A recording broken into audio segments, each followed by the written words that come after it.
Welcome to On the Edge with April Mahoney Brains. Here, this is the spot where the conversation is pointed, the guests are sharp, and the responses are never dull.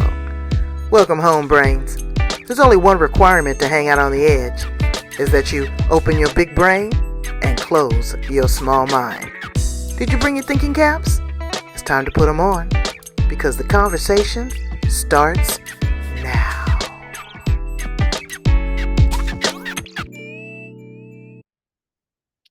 Welcome to On the Edge with April Mahoney Brains. You're at the spot, your favorite podcast in the entire universe, not just on the planet. This is the place here where the conversation is pointed and the guests are sharp and the responses, they're never dull. Today we have Kendra VanderKamp. Have you ever had a headache, Brains? And I mean a migraine. I had one maybe twice in my life, but they can be absolutely debilitating. I don't know why people, I hate to say this, they don't clock out. I had a coworker that she had to go in the bathroom and take injections because it would be so intense. I've had other friends that they've had to close the curtains. They can't stand certain smells. They can't deal with light.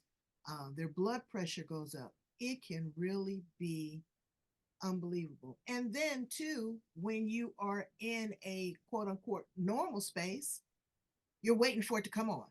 Mm-hmm. You never know how to pace yourself. So we've got Kendra here, who's a migraine coach.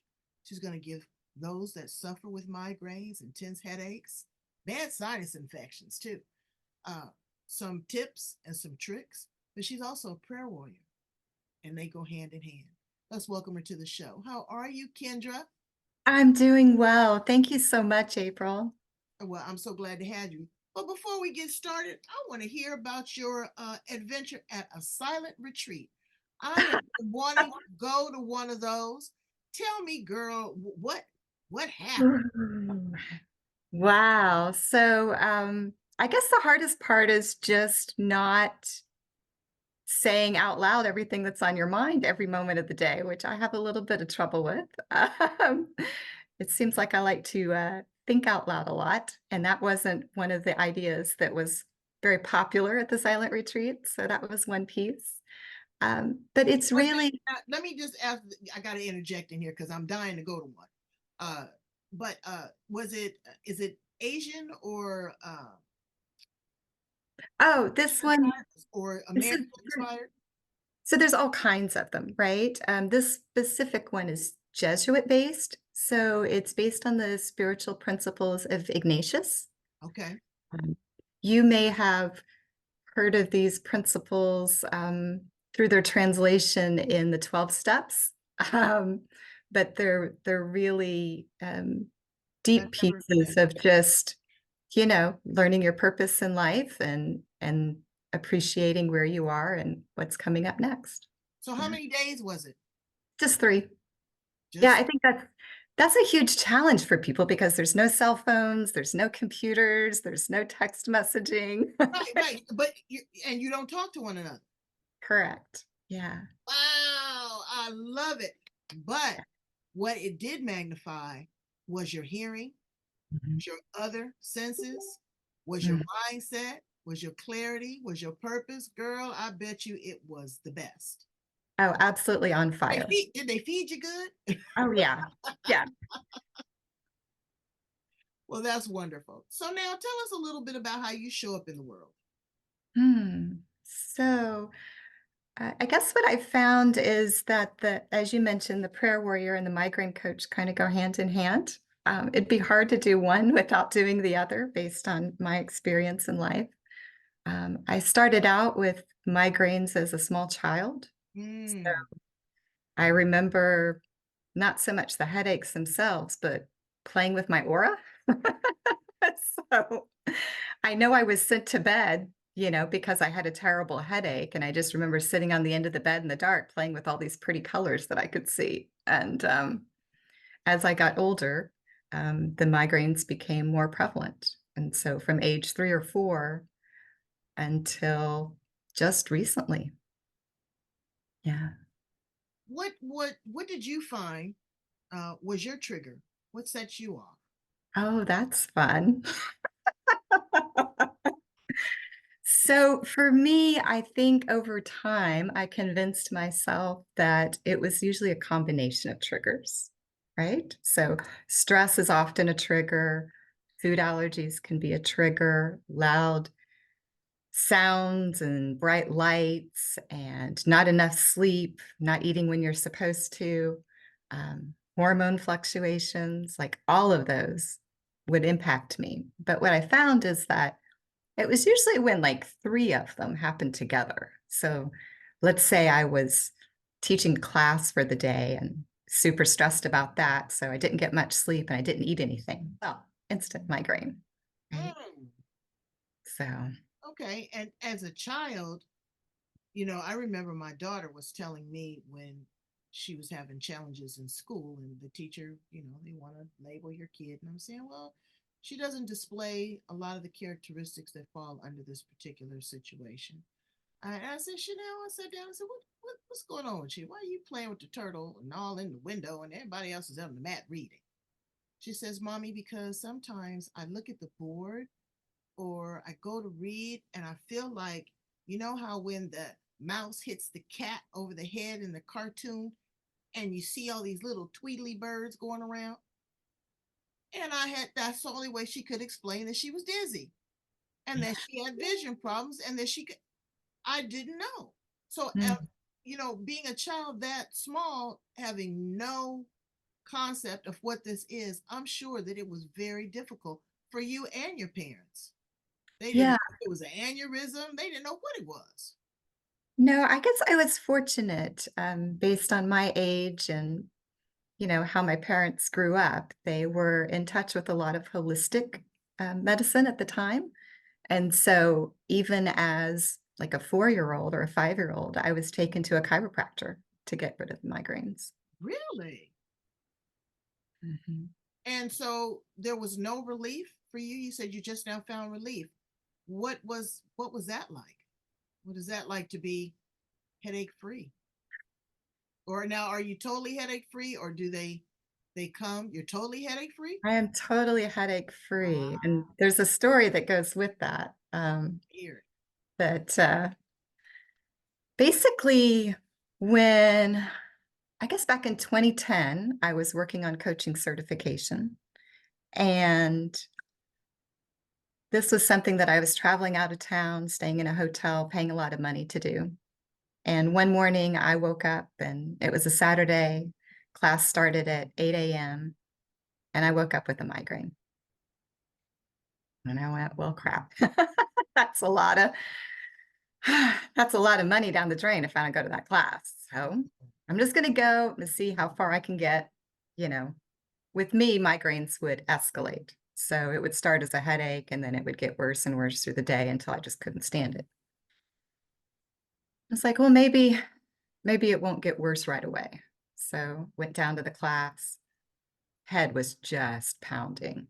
I was starting to get lights and stuff into my vision.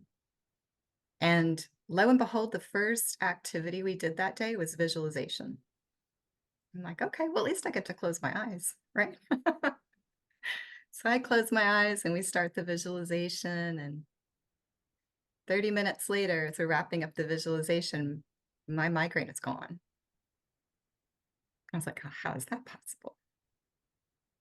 And that opened up a whole line of inquiry. The next thing I did was enroll in a second master's, this time in neuroscience, to say, okay, how does this work? Like, how does the brain have these terrible headaches and then something like visualization can impact that? And even before I started classes, I went up to the campus a couple times and was looking around and saw some posters from a recent conference. And the posters were about allodynia, which is kind of like a migraine on the surface of your skin. Um, Something I'd never heard of before, right? But I read 4 or 5 posters, I go home and working on other stuff that week. And by the end of the week, I've got one of those headaches. Mm. It's on my forehead and it feels like people are setting fireworks off on my forehead. I was just climbing the walls. I didn't know what in the world this was. And it wasn't for a couple more days that I realized, wait, I didn't even know what that was until I read about it. And I never had one of those until I read about it. Like, what's this? Mm. Like, is there some other power in here that I don't know about? Right. Is it some funky manifestation? Yeah. So I finished the master's study, started working in one of the top migraine labs in the country, and learned a lot more there. Which is basically we have no idea physically what causes migraines or how migraine medications work. So it's a little bit of guesswork. Fortunately, for some people, it's good enough guesswork, and it does help them at least curb or control their migraines at some level. Um, and then COVID happened. Uh, it's kind of torn, like, okay, what do I do now? I can't work in the lab, right? Because everything's shut down. So I started a doctorate at Johns Hopkins in public health, thinking, okay, well, maybe I can figure out a way to, share this information with a wider audience. Are you And then doctor? Are you Dr. Kendra I VanderKamp? am not. I Okay. am not. I like to give you your props for sure. I am not. We'll still see if that becomes more important than what I'm doing right now. And then in 2021, in the midst of COVID, my husband got cancer. And it wasn't just one cancer, it was 4 cancers. And over the next year or so, I was his primary caregiver while I was taking classes at Johns Hopkins and working full time, and as busy as I've ever been in my entire life, as stressed as I've ever been in my entire life. Probably not taking care of myself the way that I should have since I was about, I don't know, 60 pounds overweight, which I'd never been before. But no migraines. Mm. And the difference, I think, for me was over that period of COVID and everything else that was going on, I was studying mindset. Through the school, I had this free class on breath work, which was awesome. So that kind of started the journey. It's probably got me through what happened next, that and the grace of God. In September of 2022, on the 29th day of the month at 7 p.m., my husband passed. This time it was from a massive heart attack. Basically, the cancer treatments just wore his body down. And I was devastated. You still are. Yeah. Yeah, there's no other way to put it. I mean, he was the love of my life. We did everything together. Back when Know we that were he's both a prayer warrior. Know that he's there with you. yeah. Know that he's there with you. I was just thinking about my mother the other day that passed Mhm. away. We were peanut butter and jelly, and she died on Earth Day, April Oh, 8th, wow. 20. And you know what? Today is National Puzzle Day. That was her favorite thing to keep that 91-year Mhm. old engaged. I got a puzzle, and I'm down there talking to her, and we're putting the puzzle together. Mm. He's right there with you, girl. He's right there with you. Thank you.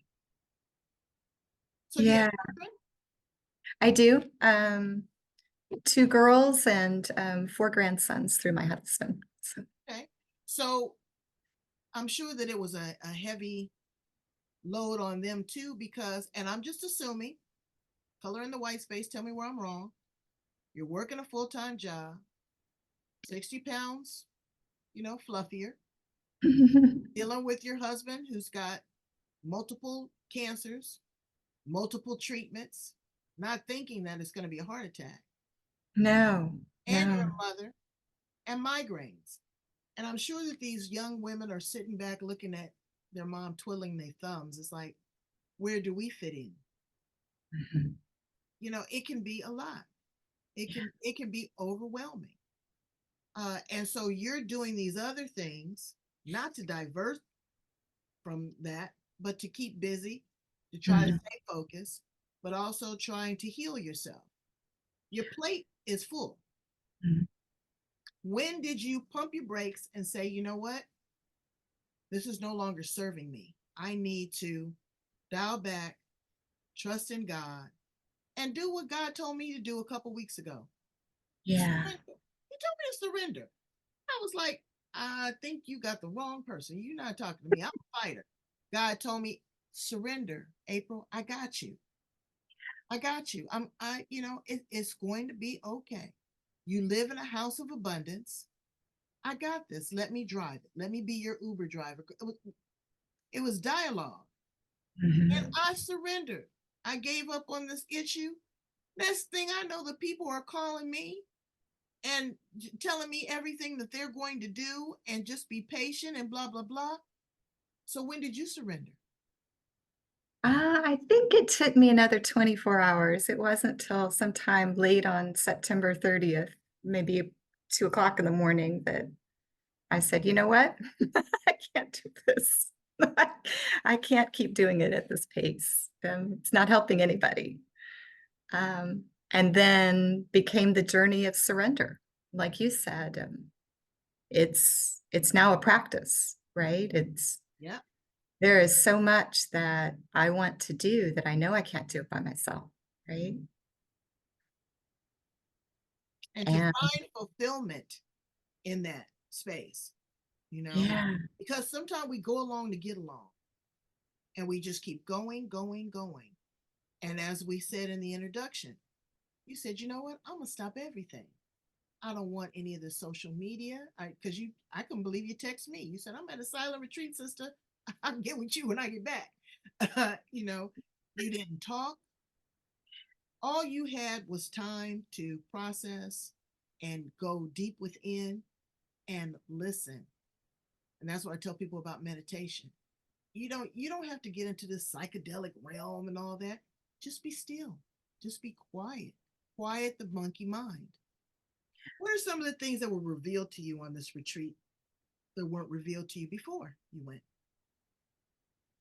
I think the biggest one was letting go of the outcome.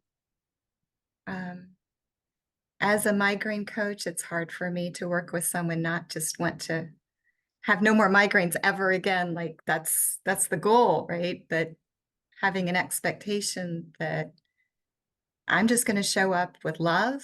I'm going to show up in service of the person that I'm working with, and they're going to learn how to heal themselves in the time that it takes. It's not something I can rush. It's not something I can control. And surrendering to that process has been the next level of Right, surrender that I really needed. right. And giving in is not giving up, brains. You got to get that clear. Okay? You can surrender your flag and still fight your fight. And again, if you're under a doctor's care, we definitely want you to continue your same course of treatment. Uh, we are talking about alternatives. We are talking about uh, evolutions, metamorphosis of change that people go through. You know, you may not have a migraine your entire life, and then as you get on later in life, they may come on. So this information here is to help support you and encourage you, not to deviate from what you're doing. What does a migraine coach do? What do you do? Wow. Um, the first thing is just meeting with the person where they are, right? If they're on medication today, we don't change that. What I've found with medications is that I used to think the worst part was all the rebound behavior that the medications give you, which is that once you start taking them, your migraines get worse, even as they're helping you. But I think the bigger piece is how quickly our brains adapt. And so when I start taking a medication, my brain's still thinking of ways to get around that medication to have a migraine. Mm, And so a lot of people that are on migraine treatments today, those treatments are not 100% successful. Doesn't mean we want to stop the treatment, but we need to take charge of, as you put it, the monkey brain that is going nonstop, uh, and break up that path that our brains are using to have another migraine. mm. And it's only by engaging our own bodies under our own control that we can add that final piece to the migraine puzzle. So whether someone's using Botox or they're using a medication that they take orally, or they're doing other alternative therapies, uh, it's important that they also tackle the mindset piece. Mhm. And so when you say mindset piece, that's very vast. That's very broad. It is, and it's different for each person, And it's right? different for each person because some of these things are epigenetic, some of it's generational, some of it's trauma, some is Yeah. self-induced, some self-induced, some of it is medication, self-medicating. It's a whole barrage of things that could be going on. What are we Yeah. what are we setting our mind to? I mean, where are we turning the frequency in the dial? Is it to realize these things, embrace these things, have a breakthrough in these things? Or is it ignoring them? Is it, taking a trip with some Airwesca and just blowing the whole thing up and just going? Right? It's hard when you say mindset because I do some work here at the Chopra Center, and the new catchphrase is consciousness. Yeah. Not so much of being indoctrinated or set into a certain pattern of setting the mind, but it is being conscious and aware of what's happening and how to, for the lack of a better term, uh, manipulate that for our best interests. So if I were a person that was going through this, you know, I would have to do the deep dive, pull back a lot of layers, which would probably cause a migraine. Sometimes. It's just hard to figure out a course of action. So Yeah. how do you do that with your person? I know that you take an intake. I know there's a lot of conversation, but I don't know how you could even kind of set the dial to start heading in that direction. Yeah. So there's a couple of things that I've found that kind of help set the context. The first one that I think is important, from a migraine perspective,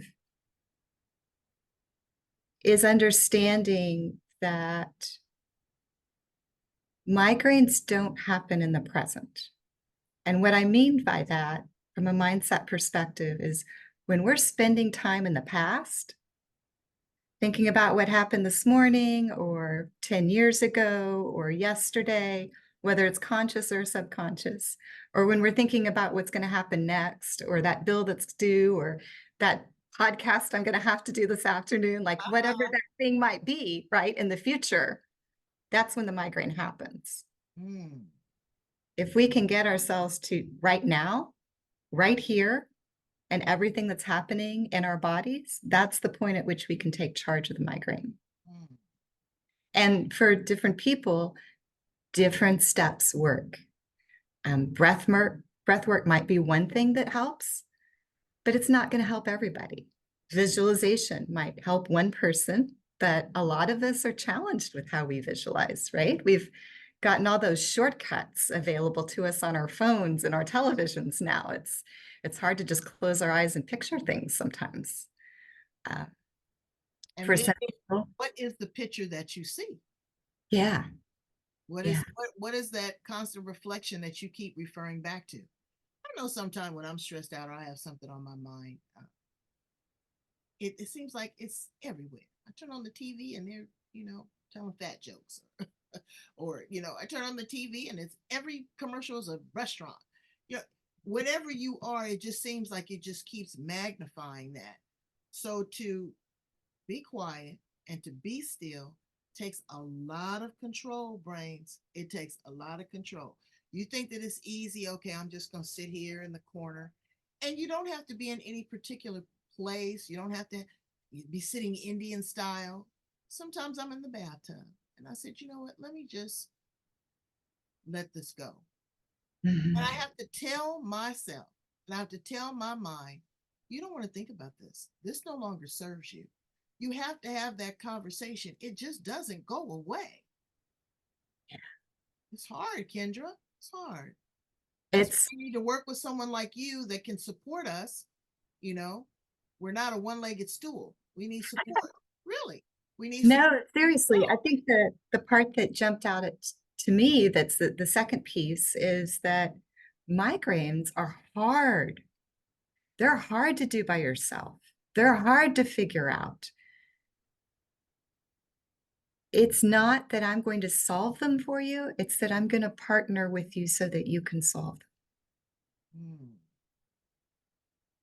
And then, two, it can turn into hostility and anger because you don't want to hear, well, mom, let's just turn on the lights for a little bit. Or come on, you can get out of the bed. You can do this, you can do that. And you be wanting to pick all those choice words and say, look, I'm in my moment right now. I'm in my space. Yeah. Leave me the blank, blank, blank, blank, blank alone. Yeah. You know? And you don't want to do that, but that's all that you have to hold on to because I can't tell you I understand how you feel. I know Yeah. what you're going through. Even each migraine is very individualized for each It person. is. Yeah. I mean, some are with auras, some are without. Everybody's got different triggers that affect them. What are some of the characteristics of a quote unquote migraine headache for people that Sure. don't Uh, know? so the biggest thing for me, in my experience, that makes it different from a regular headache, right, is that it continually escalates. It continually gets worse.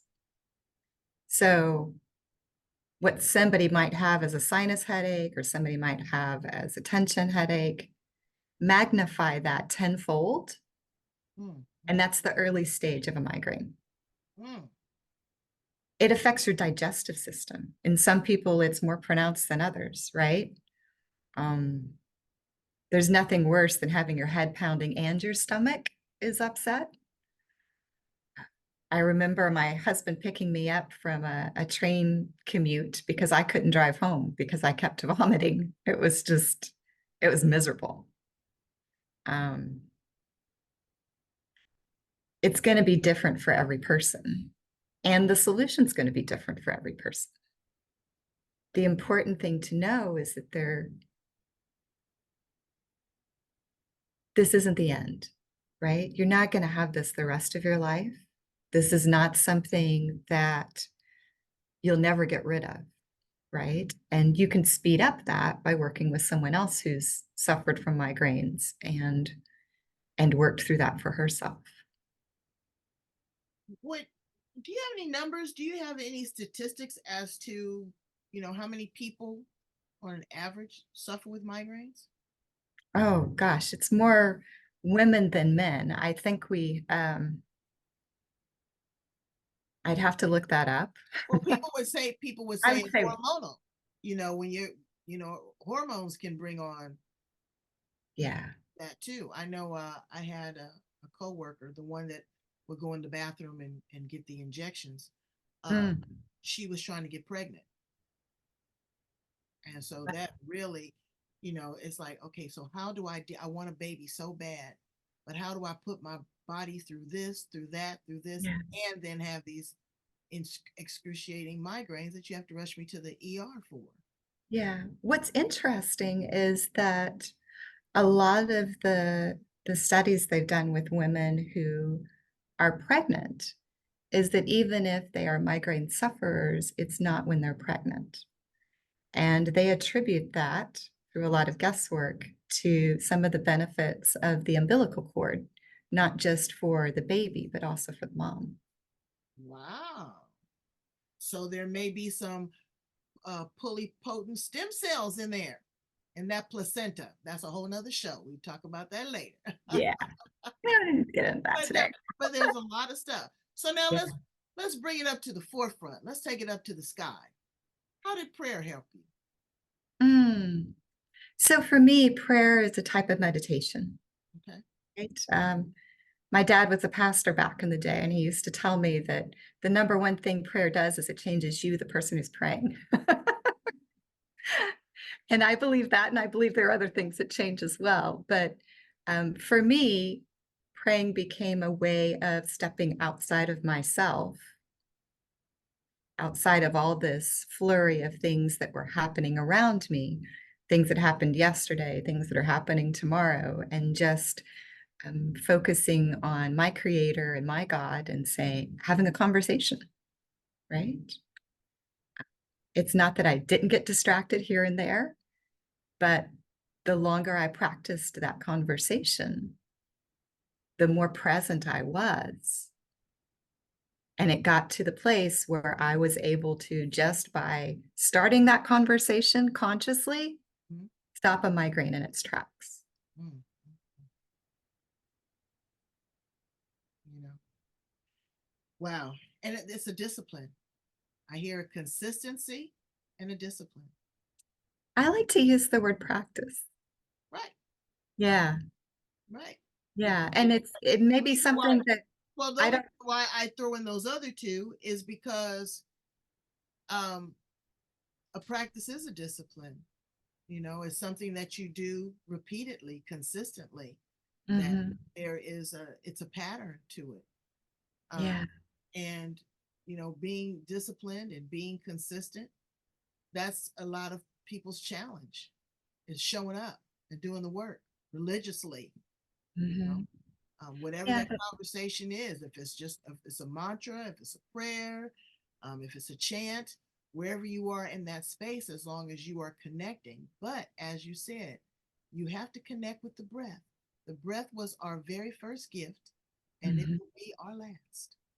Yeah. Yeah. And sometimes that breath can take you all the way back to that moment of birth, right? That's There's a right. lot of wisdom in that breath. Absolutely. I think one thing that shows up for me is just the idea of um, return on investment. So I'm sure all the brains out there know what return on investment is. And ROI, I tell them all the time. yeah, and if you think about exchanging 3 to 5 days a week of migraine for 10 minutes a day of meditation or breath work, the math gets easier. That's right. That's right. That's like me. I am a woman of a particular age. And I was dancing in here. The music was good. I was huffing and puffing after a song and a half. Girl, I would be at the club till it closed. I was like, no, this is not a good thing. I want to build up my endurance. I'm going to be going to Thailand soon. There's going to be a whole lot of walking. Whew. And when I go outside, I reward myself. I said, you know what? Here's a gift. You have the ability to walk. You have the ability to catch your breath. You have the ability to break a sweat. They're Mm. all gifts. This is fun. Do you know how many people are not able, that don't have a beautiful neighborhood to walk in, Mhm. that can't even make it from their bed to the bathroom without assistance? You count all that joy, brains. You count it all joy. To whom much is given, much is required. You were given these deep, intense, um, challenging migraine headaches to come out to be a testimony, to be a prayer warrior, and to be a coach for somebody on the other side.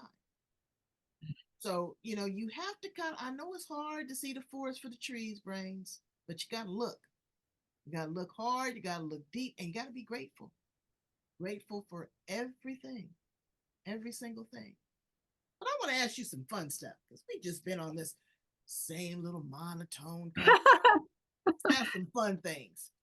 If you, Kendra, were a flower in the garden, what flower would you be? I would be a red rose. I get a lot of roses. Why would you be? And you said a red rose. Why would you be a red rose? There's a lot of green out there. there's a there's a lot of yellow and sky's blue, but Yeah, there's not a lot of red. And they have a different fragrance than all the other roses, is what my nose has told me. If you were an appliance in the kitchen, Ooh. what appliance would you be? Oh, it's a toss-up, like can opener or toaster. Ooh, okay, that's good. I get a lot of blenders. Why would you be a can opener or a toaster? They work really quick, right? But it's not something that I have to do a lot of prep for. It's just you drop something in there and all of a sudden, 1 to 4 minutes later, it's done. I love it. I'd be the refrigerator. Ooh, I just I want to like chill. you. Yeah, I just want to chill. Keep it nice and cool, no worries.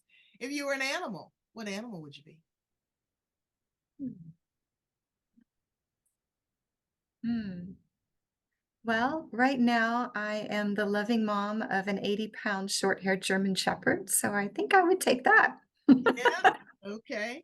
She's super smart and very snuggly, and she has a fierce bark. And dog is God spelled backwards. Mm. So, um, if you could time travel, past, present, future, where would you land? Mm. No, it's maybe 50 years in the future to Mhm. check in and see if maybe all the migraines are gone. Right, right, right. That's what I would do. People say, "Oh, I go back to the 50s or the 40s, been there, done that, got the t-shirt." I'm futuristic. I want to go, where no man or woman has gone before. I definitely want to do that. And in closing, Kendra VanderKamp, what do you want your legacy to be? Mm. I want a world that has replaced migraines with joy. That is so simplistic. No, and I mean, Yet so hard, right? well, you don't have to overthink it. You don't have to overthink it. Um, be like Dorothy. All you got to do is believe. Click your heels 3 times. Look what happens. So it is possible. Thank you so much for being here with me and my brains on the edge. Please tell them how to get in contact with you, to work with you, to follow you on social media. Absolutely. So there aren't, as far as I know, there aren't any other Kendra VanderKamps on Facebook. You can find me there. I'm available on Messenger. I've got a website at migrainefree.net, and uh, you should see some more posts like this soon. Well, we are going to run this forever. This is a part of your digital imprint and footprint. And I thank you for taking the time to share your journey, um, and to pray with us and for us, because that's all that we have is hope. Tomorrow is not promised. Yesterday is gone. All we have is the present. Brains, be present. Go in, like, love, share, leave a comment. Okay. If you don't agree, it's okay. That makes us sharpen our game. But if you agree, pour into it. Let us know. Have a conversation with Kendra one on one. I'm sure that she's got tons of resources, people that she knows, people in the community. I mean, again, she studied neuroscience. She's a brain. Okay. We love you from the bottom of our socks because our heart just isn't deep enough. Thank you for being on the show. Thank you. Bye, brains.